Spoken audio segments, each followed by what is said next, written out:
당내에 가장 큰 분란을 초래했던 언사라고 한다 그러면은 당 대표가 한 행동에 대해가 내부 총질이야 지칭했던 행위 아니겠습니까? 그러면은 그걸 어떻게 처결하겠습니까? 그 문자 없었으면 이 꼴 났겠습니까? 이번 선거는 제가 만약 나간다면 후보로서 슬로건은 간단하다. 윤핵관의 명예로운 은퇴를 돕겠습니다. 저는 그렇게 말하고 선거에 임할 겁니다. 그러니까 내부 총질이 아니라 등 뒤에서 총을 쏜 거고 피해자는 윤석열 대통령이고 피해 호소인은 이준석 대표죠.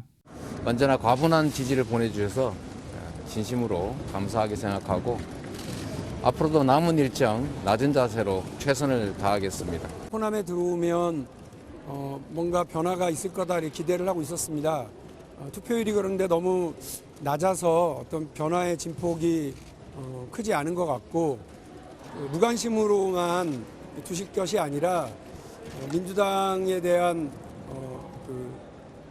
애정 넘치는 질책을 투표 참여로 보여주실 것을 당부드리겠습니다.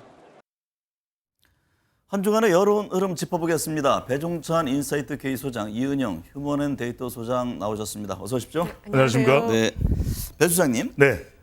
갤럽 조사를 보니까 윤석열 대통령 지지율이 예. 2주 연속 상승하면서 28%를 기록했고 다른 여론조사 결과에서도 지금 소폭 상승하는 예. 모습인데 지지율 상승 원인은 어디에 있다고 보세요? 위기감에 따른 보수정의 결집이라고 봐야 되겠죠. 네. 워낙 지지율이 하락하고 있으니까 이러다가는 자칫 윤석열 정부가 무너지는 것 아니냐.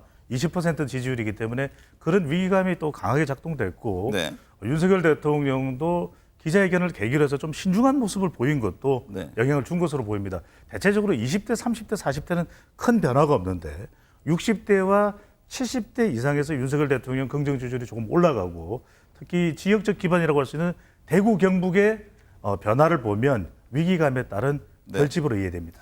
이 소장님. 네.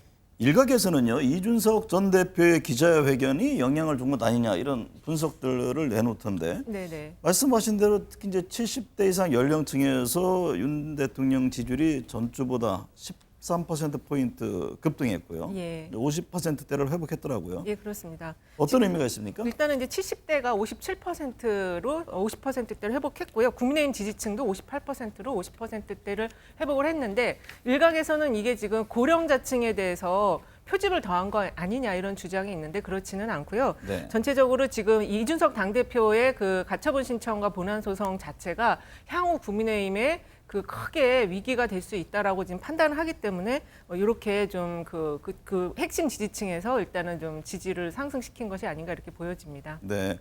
배 소장님. 네. 윤 대통령의 지지율이요. 예. 60대 이상에서 상승했지만 20대, 30대, 40대에서는 여전히 지금 10%대를 보여주고 있는데 특히 이제 20대의 하락폭이 두드러집니다. 윤 대통령의 지지율이 연령대별로 이렇게 차이가 큰 이유는 어떻게 봐야 합니까? 이준석 대표죠. 이른바 이준석 비단 주머니 파장으로 선거 때는 2대남, 3대남 이른바 20대와 60대가 진보 진영을 포위하는 이른바 세대 포위론이었거든요. 네. 그런데 지금 이준석 대표 파장이 발생하고 있기 때문에 위기감에 따라서 70대 이상은 결집을 하는 결과이지만 지지율에서 20대, 30대, 40대는 오히려 변화가 없거나 조금 더 떨어진 결과입니다. 그 지금은 이유는 그러면 네. 말씀하신 대선 때 했던 세대 연합론 포위론 이게 해체됐다고 봐야 무너졌다고 되죠. 봐야 무너졌다고 네. 봐야 되겠죠. 그렇지만 이제 70대 이상이나 대구 경북에서의 결집은 네. 아니 이준석 전 대표가 이러면 곤란한데 홍준표 시장도 에이 이렇게까지 하면 안 돼. 이렇게 이야기를 하고 있거든요. 그런 70대 이상은 또 이준석 대표 관련된 파장에 따라서 더 결집을 했다고도 볼 수가 있겠죠. 네. 대구 경북 지역에서 이 하락하는 네. 모양새 이 점 이게 국민의힘 텃밭 아닙니까? 그렇습니다. 이제 이 부분 때문에 아마 이번 결과가 왜 이렇게 나왔을까 궁금하신 분들이 계실 것 같은데요. 네. 그 TK 지역, 대구 경북 지역이 지난 조사가 38%였는데 그러니까요. 이번 조사 28%로 10%포인트 하락을 했어요. 그거는 제가 볼 때는 이 지금 그 당내 상황에 대한 분란을 대통령이 이거를 왜 이렇게 수습을 못하느냐. 그러니까 대통령 다음에 대한 그 불만이 지금 대구 경북 지역에서 좀 폭발을 한 것 같고요. 네. 그리고 그 20, 30대 연령에 대한 부분과 관련해서 지금 이 집권은 세대 초이론 또는 세대 연합론으로 해서 집권을 했는데 네. 이게 지금 깨져나가고 있는 거에 대해서도 왜 그 관리를 못하느냐 이런 불만이 지금 표출된 것이 아닌가. 그래서 이번 조사는 그 국민의힘 지지층과 70대 이상 그리고 수도권에서의 일부 회복이 조금은 약간의 반등을 가져왔다 이렇게 볼 수 있겠습니다. 네. 배 수장님, 네. 윤석열 정부가 대통령실 인적 개편 카드를 꺼내 들었잖아요. 부정평가 이후로 인사가 항상 이제 많이 꼽혀왔는데 이번에 변화가 지지율에 긍정 효과를 가져다 줄까요? 본격적인 해소는 어렵다고 봅니다. 네. 왜냐하면 대대적인 혁신을 요구하고 있고 특히 인사도 인사지만 지지율을 분석해 보면 더 크게는 윤석열 대통령의 좀 인식이 전환될 필요가 있다. 또 검사 편중 인사, 네. 또 특정 대학교, 또 특정 지역에 대한 또 편중도 심한 거 아니냐. 지역은 조금 다른 요인보다는 낮은 편이긴 하지만 네. 이런 부분에 대해서 좀 원포인트 정도 개편에 못 미치고 있거든요. 네. 그러니까 홍보 수석 정도 바꾸겠다. 또는 정책 기획 수석을 새로 만들겠다. 이런 정도로는 약간의 도움은 될 겁니다, 분명히. 하지만 본격적인 인사 문제 때문에 발생했던 지지율이 낮아졌던 지지율이 반등하기는 쉽지는 않을 겁니다. 네. 이 수장님, 한 네. 여론조사를 보니까 윤석열 대통령이 연상시키는 이미지로 절망이 가장 많이 꼽힌 것으로 나타났습니다. 네, 그렇습니다. 공정이 그 뒤를 이었는데 예. 어떤 의미를 담고 있습니까? 이게 이제 그 넥스트위크 리서치가 KBC 조사를 받아서 네. 한 건데 이게 이제 ARS 조사다 보니까 긍정, 부정 4개의 키워드를 다 제시를 하고 거기서 그 평가를 받은 거예요. 근데 절망이 33.1%로 제일 높게 나왔고 그다음에 공정이 23.1%로 나왔는데 네. 요거는 이렇게 해석을 하시면 됩니다. 공정이라는 걸로 대통령이 당선이 됐는데 우리에게 절망을 줬다. 이런 숫자라고 보시면 될 것 같고요. 어쨌든 그 대통령 당선되신 이유와 관련한 그 가장 핵심 키워드인 공정과 상식이 지금 무너져 내렸다. 그래서 네. 반등은 했지만 여전히 20%에 머물러 있는 대통령 지지율에 대해서 국민들의 어떤 정서적인 느낌을 표현한 그런 조사 결과라고 볼 수 있겠습니다. 이 결과를 보면은 그래프를 한번 더 보여주실 수 있으면 좋을 텐데 이 조사 결과가 의미하는 것은 아주 의미심장합니다. 왜냐하면 공정 다음이 불공정이거든요. 네. 그러니까 이 공정도 과연 긍정적인 의미로 연상을 했을까? 윤석열 대통령이 하도 어퍼컷 세리머니를 하면서 강조했던 것이 공정이었기 때문에 네. 그래서 어쨌거나 저쨌거나 연상한 것이라면 사실 불공정이라는 것이 더 강하게 떠올랐을 수 있거든요. 네. 이러다 보니까 공정을 기대했는데 불공정이 연상되기 때문에 그것이 절망으로 나타났다. 네. 이렇게 본다면 이게 대체적으로 20대, 30대, 40대 또는 지역 분명히 윤석열 대통령의 지지 기반입니다. 대구 경북에서도 윤석열 대통령에 대한 비판을 떠나서 좀 잘할 수 있을 텐데라는 기대감이 어긋난 것이 부정평가 원인으로 보입니다.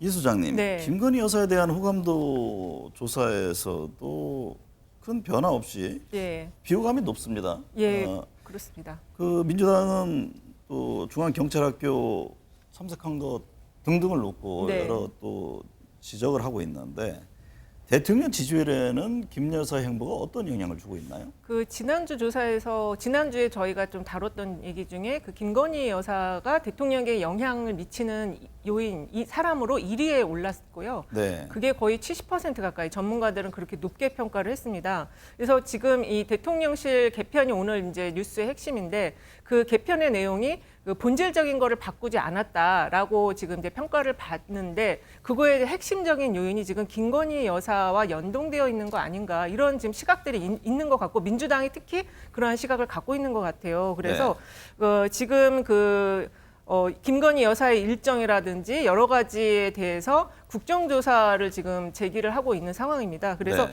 향후에 대통령의 어떤 근본적인 스타일의 변화는 김건희 여사와 밀접하다 이렇게 지금 보고 있기 때문에 이런 네. 그걸 국민들도 좀 약간은 인식을 하는 것 같습니다. 네. 배 수장님, 네. 국민의힘이 문재인 정부 때 그 대북 안보 이슈를 문제 삼아서 문정부의 외교 엠보라인 인사 10명을 검찰에 고발했습니다. 네. 검찰은 과거 청와대 자료들을 보관하는 대통령 기록관을 또 압수수색했고요. 네.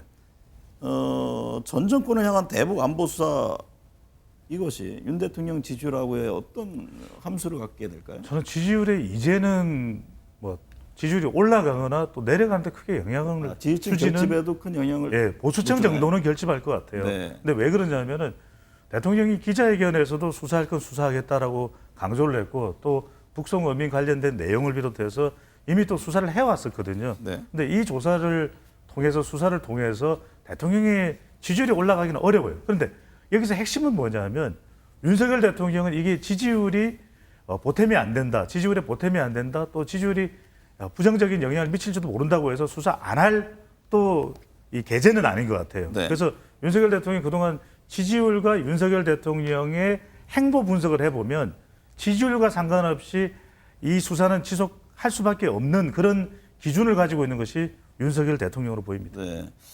이 수장님은 어떤 분석이세요? 지금 어쨌든 간에 국민의힘 지지자들은 지지층 결집의 효과가 있을 것이다. 이렇게 전망을 하고 있는 반면에 방금 이제 말씀하셨듯이 별다른 기대 효과가 나타나지 않을 것이다. 또 이렇게 분석하는 분들도 있습니다. 일단은 그 이제 강대강 전선이 이재명 의원이 당대표로 선출이 되면 강대강 전선이 이제 만들어지거든요. 그러면 결집의 강도는 양측 다 올라갈 겁니다. 그래서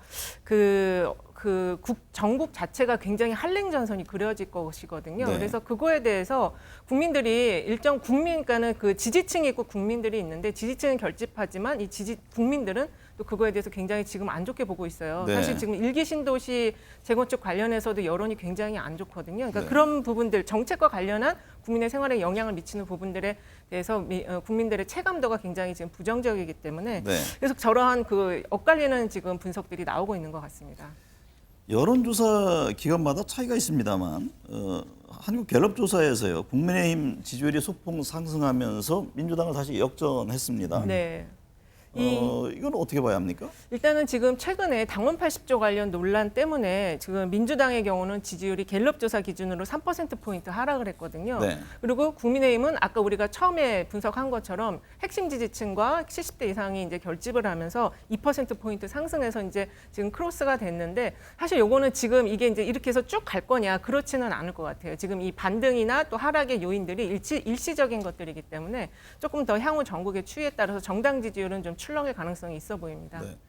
배 소장님, 네. 최근 조사들을 살펴보면요. 국민의힘이 겪는 내용의 책임이 윤핵관이다. 네. 이런 여론이 높게 나오고 있는데 또 한 조사에서는 국민의힘 쇄신 대상이 되어야 할 인물로 그 대상이죠. 윤핵관이 이준석 전 대표보다 2배 가까이 많은 응답이 그렇습니다. 나왔어요. 네.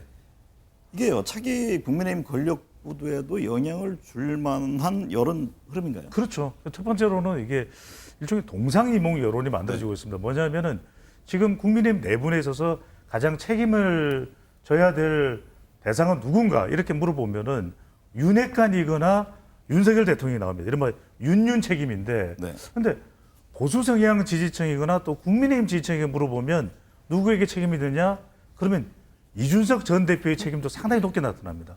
그러니까 윤핵관보다도 더 높게 나타나는 조사 결과도 있을 정도거든요. 그렇죠. 보수층에서는 오히려 그러니까요. 이준석 전 대표를 더 높게 책임의 당사자로 지목하고 있죠. 그렇습니다. 바로 이게 동상이몽 이론이라는 거죠. 네. 그래서 전체 응답자에게 물어보면 분명히 국민의힘 내분에 윤핵관 또는 윤석열 대통령의 문제가 있는데 정작 국민의힘 지지층에게 물어보면 이준석 전 대표에게 또 많은 책임을 묻고 있거든요. 그래서 이준석 전 대표 말대로 당대표로 다시 돌아오겠다.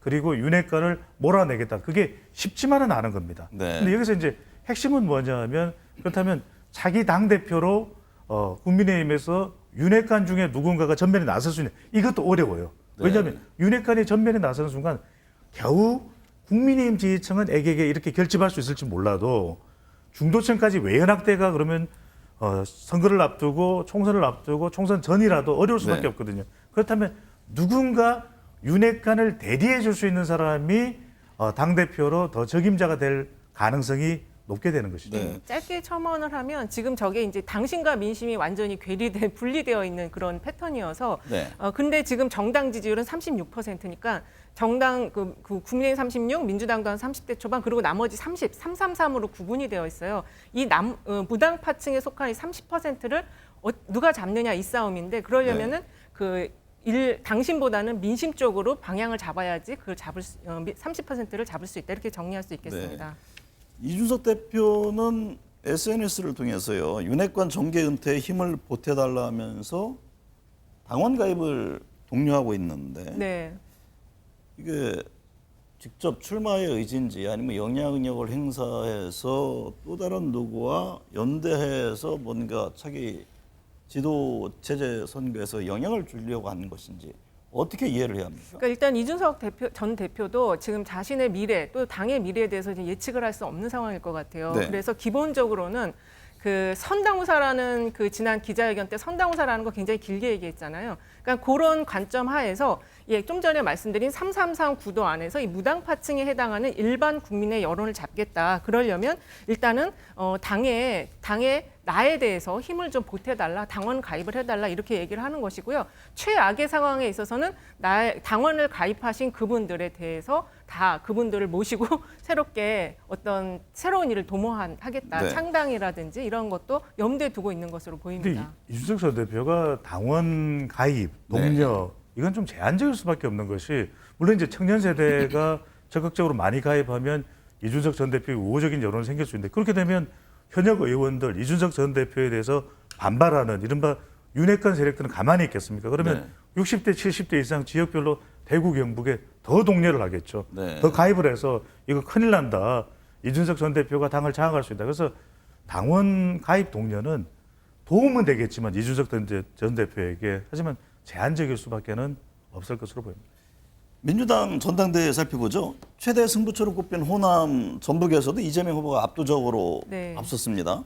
박용진 후보의 고향이어서 관심이 쏠렸던 곳인데 호남의 민심도 큰 차이는 없다고 봐야 합니까? 예, 지금 이제 대통령 지지율이 낮기 때문에 그 민주당의 구심점으로서 여전히 이재명 의원을 보고 있는데 사실 그 박용진 의원이 그 낮은 투표율에 대해서 지적을 했습니다. 지금 호남의 경우는 투표율이 전북이 17.2%밖에 안 나왔어요. 네. 그리고 광주 전남도 18.18%, 16.76%로 나와서 지금 다른 지역에 비해서 평균 지금 한 30% 후반 나오고 있는데 너무 지금 낮은 상황이거든요.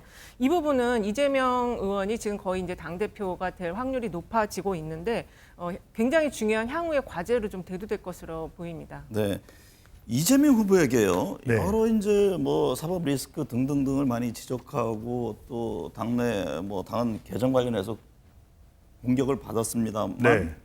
그럼에도 불구하고 이렇게 압도적인 표심을 보이는 배경 이게 많은 시청자분들이 궁금할 것 같아요. 현재 흐름대로라면 최고위원 역시 친명계로 불리는 의원들이 다수 그렇죠. 뽑힐 것으로 보이잖아요. 정성대 의원을 비롯해서 네. 그렇게 될 수밖에 없는 것이 그 의명. 네.